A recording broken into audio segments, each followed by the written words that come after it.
Pour moi, ça tombe parfaitement bien parce que j'enquille la nouvelle star sur D8. Donc, j'avais déjà fait la première saison l'année dernière. Et là, cette année, ils ont rajouté des primes. L'année dernière, c'était sur 7 primes, ça commençait au mois de janvier. Et là, cette année, ils ont rajouté 3 primes de plus, donc il y en aura 10. Et d'ailleurs, le premier, je ne serai pas là parce que je suis en concert avec Patrick, donc je me fais remplacer par un superbe batteur qui s'appelle JB Corto. Et j'enquillerai donc à partir du deuxième prime jusqu'à fin février. Tous les jeudis soirs, ça passera à la télé. Nous, on répétera mardi, mercredi et jeudi, le direct. C'est une approche particulière dans le sens où ça reste un show télé et donc les gens ont besoin de voir plus d'images que de son presque, j'ai envie de dire. Il y a un vrai son parce que ça joue vraiment live et puis les mecs qui font le son assurent vraiment. On a Manu Guillou qui fait le son de la télé, donc le son, on a eu plus que des compliments par rapport à ça. Mais il y a aussi le côté, évidemment, faut être assez à l'écran. C'est à l'écran, donc des fois, pendant que je suis en train de jouer, il y a la script qui me dit il y a caméra à droite, donc je me retourne, je fais un peu le show, quoi. C'est un peu le concept de cette émission-là. Il faut vraiment que ce soit festif et qu'on participe à l'émission. Voilà. Donc c'est vrai que ça, c'est un plus de la scène. Mon album, ça fait 2 ans qu'il est sorti et il n'est pas en distribution parce que j'ai pas voulu le mettre en distribution. J'ai voulu tenter quelque chose et je peux pas dire que ce soit une non-réussite. J'ai vendu à peu près 1000 albums en 6 mois, donc je suis assez content. Maintenant, évidemment, ça plafonne un peu, mais j'en vends toujours. Au jour d'aujourd'hui, j'ai toujours des gens qui me commandent des disques. Donc, en fait, en physique, ils me le commandent directement à la maison.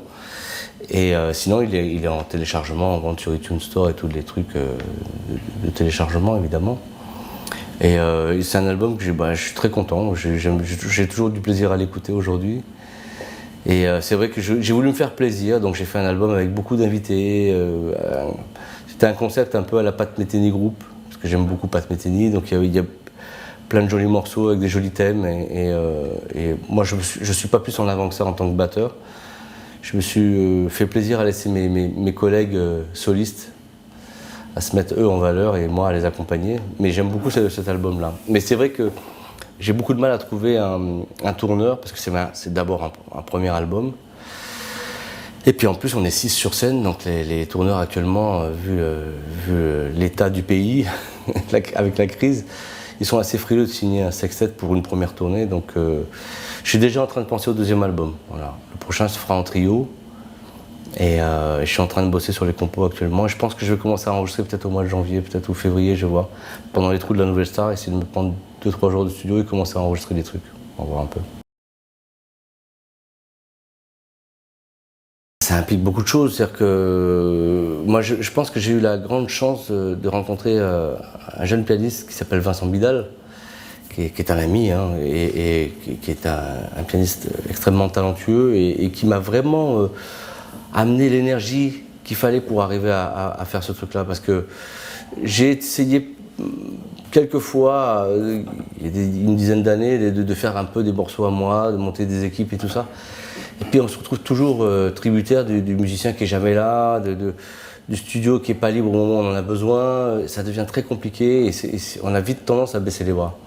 Et c'est vrai que Vincent, quand je l'ai rencontré, il m'a dit mais il faut vraiment que tu fasses ton truc parce que tu as un nom, il faut que tu te bouges et tout ça. Et moi je serai là, je vais t'aider, je vais te présenter des jeunes musiciens, tout ça. Et c'est vrai qu'il m'a présenté Guillaume Perret, fabuleux saxophoniste, Jim Cancan, fabuleux guitariste. Et puis on s'est retrouvés à répéter avec Laurent Verneret, avec donc Vincent au piano, Guy Broglet aux percussions.